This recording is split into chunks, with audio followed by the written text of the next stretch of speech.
Why men marry when they are ready, but women marry when they find the right person. Have you ever wondered why some men spend 5, 7, or even 10 years with a woman, claiming they love her with all their heart, only to break up and marry someone else within 6 months? It makes absolutely no sense on the surface. How can you spend a decade building a history, sharing secrets, weathering life's storms, and planning a future with someone, only to commit your entire life legally, emotionally, and publicly to a virtual stranger just months after parting ways? To the woman left behind, this feels like the ultimate betrayal. It shatters her self-worth. She is left asking herself, was I not enough? Did he ever actually love me? What does she have that I didn't? The answer to these painful questions lies in one of the most silent, misunderstood, and deeply ingrained psychological truths about how the male and female minds approach commitment. It isn't about beauty. It isn't about personality. And contrary to what your heart might tell you, it isn't even about how lovable you are. We often like to believe that love conquers all. We are raised on fairy tales, romantic comedies, and pop songs that tell us when you meet the one, the universe aligns and everything else magically falls into place. But psychology, sociology, and evolutionary biology tell a very different, far more pragmatic story. For women, love is a search for the right person. But for men, love is a matter of the right timing. In this video, we are going to dive deep into the psychology of what relationship experts call the bus stop theory. We will uncover the hidden evolution of the male brain, explain why financial anxiety physically paralyzes a man's ability to love, and expose the silent, heartbreaking tragedy of the transition partner. If you ever felt confused by a partner's sudden shift in commitment, if you are currently waiting for someone to be ready, or if you are trying to understand how your own future will unfold, pay very close attention to what comes next. What you learn in the next 15 minutes might completely change how you view modern relationships forever. The hidden pattern. Understanding the famous bus stop theory. To truly grasp this phenomenon, we must first look at a widely discussed concept in relationship sociology, the bus stop theory. Imagine a man standing at a bus stop. He isn't just standing there for fun. He is waiting for a very specific bus to take him to his ultimate destination, a settled, secure, and established life. The first bus arrives. It is beautiful, sleek, and perfect in every way. The woman stepping off this bus is his dream partner. She is intelligent. She understands his quirks. She supports his wildest dreams, and she loves him deeply. Under any other circumstance, she is his soulmate. But there's a massive, unspoken problem. The man looks down at his pockets. They are completely empty. He is still in college, or he's struggling to find a stable job, or he is living in a tiny apartment, still trying to figure out who he is and what his place is in this world. In his mind, he is not standing on solid ground. He feels naked, unprepared, and weak. Because he feels like he isn't ready, he lets that perfect bus go. He might continue to date the woman on that bus for years, holding her hand, telling her he loves her, and making vague promises about one day. But internally, he has never fully boarded. In his subconscious, he is still waiting at the stop, feeling the anxiety of his own unbuilt life. Years pass. The relationship eventually crumbles under the weight of his hesitation. Then, the man finally gets the job. He gets the promotion, buys his first decent car, saves up a respectable amount of money, and finally feels like he has some control over his destiny. He feels stable. He looks at himself in the mirror and finally sees a man who is ready to settle down. At that exact moment, another bus pulls up. The woman stepping off this second bus might not be his ideal soulmate, but the man is tired of waiting at the cold bus stop. He finally has the ticket in his hand. He is ready. So, he steps on the bus. He proposes to her within a year. He marries her. This is the fundamental difference in how the genders view the path to marriage. Psychologists have found that a woman's emotional and biological clock often prioritizes finding the right person. She wants a partner who aligns with her values, respects her, and connects with her soul. Once she finds him, she is incredibly resilient. She is willing to build a life from scratch with him. She doesn't mind starting in a small, empty apartment because she believes in the team they can become. A man's clock, however, is developmental and sequential. He prioritizes being the right provider first. If he does not feel like he has achieved his definition of success, it doesn't matter if the most perfect, loving woman in the world is standing right in front of him. He will hesitate, pull back, create distance, or ultimately walk away. The primal mind,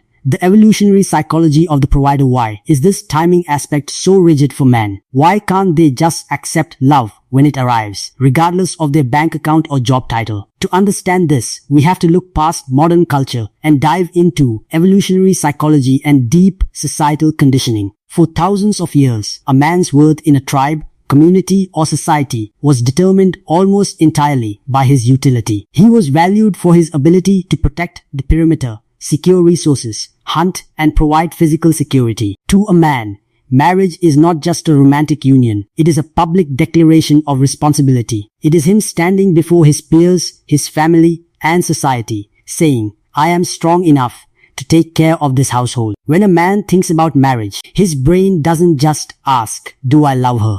Instead, his subconscious asks, "Can I support a family if things get tough? Do I have my own space, my own territory? Am I respected in my career?" If the answer to these questions is no, a deeply rooted psychological defense mechanism kicks in: performance anxiety. When a man is struggling financially or professionally, he feels incomplete. He feels like a warrior who has been sent into battle without any armor. If he tries to commit to a woman during this vulnerable phase, he lives in constant fear. He fears that he will fail her, that he won't be able to provide the life she deserves, and that eventually she will look at him with disappointment or pity. And to a man, nothing is more castrating than the pity of the woman he loves. So, what does he do? He stalls. He doesn't want to lose her, but he doesn't want to commit either. He creates a limbo. He says things like, "I just need a couple more years to get my things together. Let's focus on our careers first before we talk about a ring. I love you so much, but I'm just not ready for marriage right now." For the woman in this scenario, this is incredibly confusing and deeply painful. She looks at him and thinks, "I don't care about the money. I don't care if we have a fancy wedding or a big house. I love him for who he is. We can struggle together and build our empire from nothing." But she doesn't realize that to a man, struggling together does not feel romantic. It feels like a constant, daily blow to his masculine ego. He doesn't want his woman to watch him struggle. He wants to be the one who solved the struggle before she even got there. When she offers to help or says she doesn't mind his lack of resources, his subconscious sometimes hears, "She doesn't think I can do this on my own." The silent heartbreak, the tragedy of the transition partner, this psychological mismatch brings us to one of the most heartbreaking silent phenomena in modern relationship dynamics, the transition partner. Also known in sociological circles as the placeholder or the growth partner. This is the woman who enters a man's life when he is at his lowest, most unstable, or most chaotic point. She is the one who supports him through his broke college days. She is the one who helps him edit his resume, stays up late talking him through his anxiety, encourages him when he wants to quit his job, and loans him money when his account is overdrawn. She loves him when he has nothing to offer but raw, unpolished potential. She spends years investing her youth, her emotional energy, and her time into building him up. She acts as his therapist, his cheerleader, his advisor, and his partner. She believes quite logically that because she was there for his struggle, she will naturally be there to celebrate his success. She thinks, once he makes it, we will finally have the life we dreamed of. But psychology reveals a harsh, counterintuitive, and deeply tragic twist known as the vulnerability-shame association. When a man finally reaches the peak of his career, gains his confidence, and steps into his power, his psychological self-image shifts. He is no longer that insecure, broke kid struggling to pay rent. He is now a successful, respected man. However, when he looks at the transition partner, she acts as a living, breathing mirror to his past weakness. She has seen him cry in frustration. She has seen him broke, desperate, and defeated. She knows all his deepest insecurities. In his mind, his past vulnerability is deeply tied to her presence. When he is finally ready and steps into his new, successful identity, he often subconsciously craves a clean slate. He wants a partner who only knows him as the confident, polished, and successful man he has become. He wants someone who looks at him with pure admiration, without the memory of his past failures hovering in the background. This is the psychological reason why a man can break up with the woman who stood by him for 7 long years and marry a woman he met just 6 months ago. The new woman didn't do anything magical. She didn't love him more, she wasn't necessarily better or more compatible. She just happened to catch him at his destination, while the first woman had to ride the bumpy, painful road with him. It is a silent, devastating tragedy. The first woman loved his soul, but met his bad timing. The second woman met his perfect timing and got the finished product without having to pay the price for it. Different clocks, how women choose and the trap of waiting now. Let's look at the other side of the equation. How do women approach this massive life decision? For a woman, the psychological path to marriage is built heavily on relationship quality, emotional depth, and consistent safety. According to relationship experts, when a woman finds a partner who meets her emotional, intellectual, and safety needs, her brain signals that this is a viable lifelong partner. She doesn't look at her career trajectory and say, I can't marry this incredible man because I haven't reached my corporate promotion yet. If the connection is real, if she feels safe and understood, she is ready to adapt. She sees marriage as a collaborative partnership, where two people grow together, build together, and face the world as a unified team. She views the struggle as the glue that bonds them. However, because women operate on this right person philosophy, they often fall into a dangerous psychological trap, the sunk cost fallacy of love. A woman will wait years, hoping her love, patience, and absolute devotion will eventually convince a man to be ready. She thinks, if I just show him how much I support him, if I stay just a little bit longer, he will realize I am the one and finally commit. But you cannot love a man into readiness. If his internal psychological clock hasn't chimed, if he still feels like he is failing in his career or identity, no amount of devotion, beauty, or sacrifice will make him take that step. In fact, the more she pressures him to commit, while he feels unready, the more anxious and resentful he becomes, feeling like she is trying to drag him into a commitment he cannot afford to maintain. This creates a painful, mismatched cycle in modern dating. A woman is waiting for the man to realize she is the right person. A man is waiting for his life to reach the right stage. By the time he finally reaches that stage, the woman's patience has run out. The relationship has turned toxic from years of resentment, unspoken frustration, and broken promises.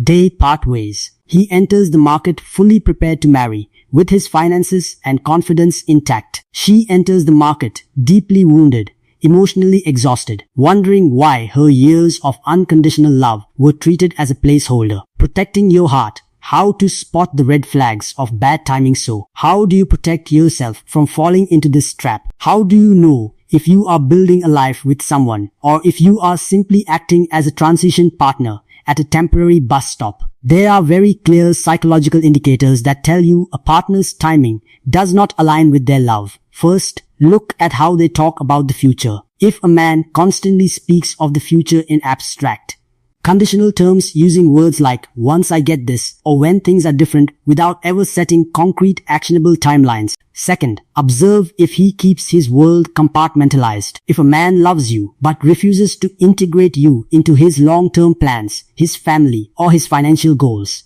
he is keeping you in a specific box. You are his emotional support system for his current stage, but he is not preparing to transition into the next stage with you. Third, watch how he reacts to your success. If a man is struggling with his identity and timing, your career success or financial stability will often make him feel more insecure, not less. If he cannot celebrate your wins because they highlight his own perceived shortcomings, the relationship is operating on borrowed time. To prevent the tragedy of the transition partner, there must be radical transparency early on. A woman must have the courage to ask herself, am I loving this man for who he is today? Or am I investing in a project that might discard me once it's finished? And a man must have the maturity to communicate his timeline honestly, rather than dragging someone along to cushion his own fear of loneliness. The final lesson: finding balance between love and the timeline. So, what is the ultimate lesson of the bus stop theory? Is love entirely at the mercy of timing? Is romance just a game of luck and calendars? Not necessarily.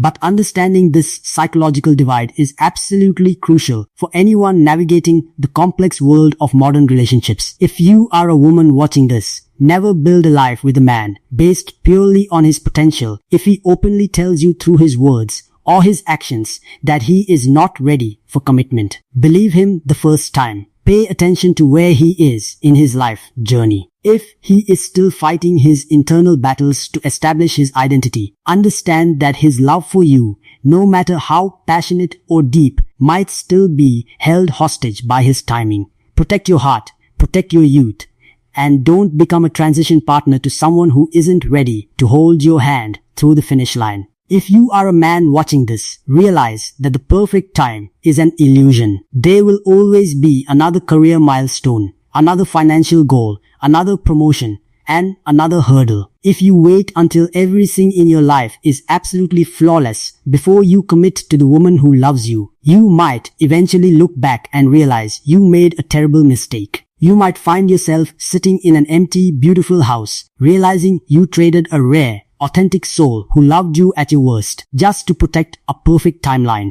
In the end, the most successful, enduring relationships are those where both partners realize a profound truth. While timing is incredibly important, real, genuine, and unconditional love is far too rare to let pass by at a bus stop. Thank you for watching. If this video gave you a new perspective on your past or present relationships, make sure to hit the like button, share your thoughts and experiences in the comments below, and subscribe to Psychology with Max for more deep, honest dives into the human mind. Until next time, keep observing and keep learning.